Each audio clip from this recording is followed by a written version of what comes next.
make movies that are inspiring. And I want to start right away by saying, what is the criteria that you use in choosing a project? Well, you may be surprised at this answer. They are inspiring to you, I hope. They are expiring to me. All right, you got me. What do you mean by that? And let's talk a little bit about, I just want to share a bit about what inspiration means to me. You know, when I think of inspiration, I ask, what happens when we're inspired?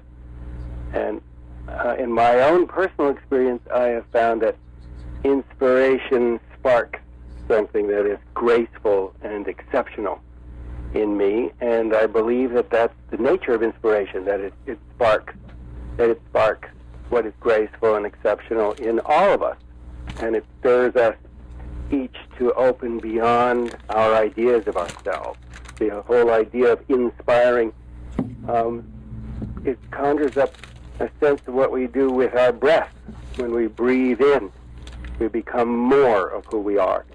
And I believe that to be inspired is to open to to allow in more of who we can become, more of a sense of ourselves, more grace, more possibility, more than the way we hold ourselves in terms of the limitations of our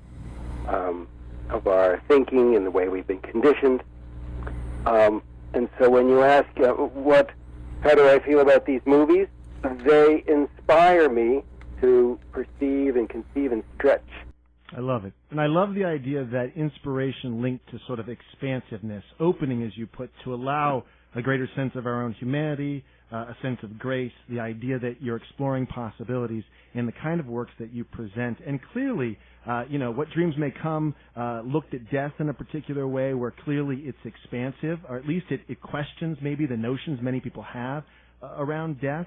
The Celestine Prophecy, kind of a very profound story of sort of trying to discover some deeper truths that may be locked even in our history as a species. At least that's what it sort of conjured up for me through also the traditions, the spiritual traditions going back, that there's information that we've lost track of. Was that your sense in choosing that film to produce?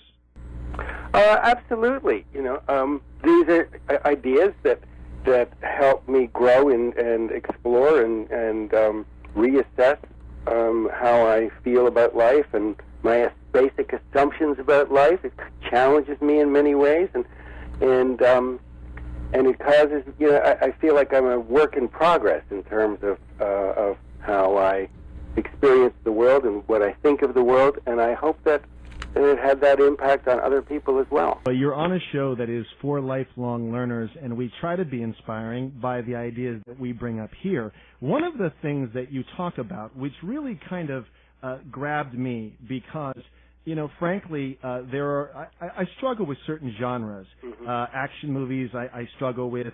I'm not a big fan of horror films, but, something you said about horror films, I was reading an article that you wrote, and you talked about it being about sort of the dark, sort of shadow aspects of our experience. And I want you to talk more about that, because often these sides of us, so something in the darkness helps to reflect back to you the light, or this is kind of the nature of what you were saying, pointing to our judgments and our emotions that do not get fully expressed, I think is the exact language. So I want to talk about that, because that's very interesting to me, and how you relate horror films and war films specifically to this sort of dark side of human nature, and why it's important to look at that. Well, I'm so glad you brought that up. We live in a feel-good society, and there are things that come up that are painful, and for the most part, we do our very best to push away from that and to suppress it and to deny it. And there are certain kinds of truths about each of us that we like to think that we are loving and beautiful people, and we are.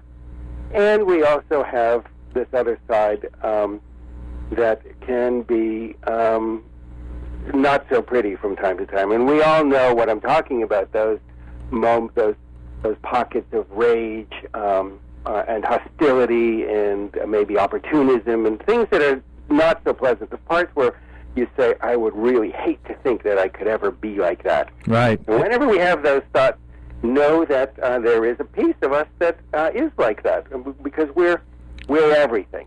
Yeah. And character is a function of our ability to know all of those parts of ourselves and then to choose, not to be reactive, but to choose the more gracious and the more giving side.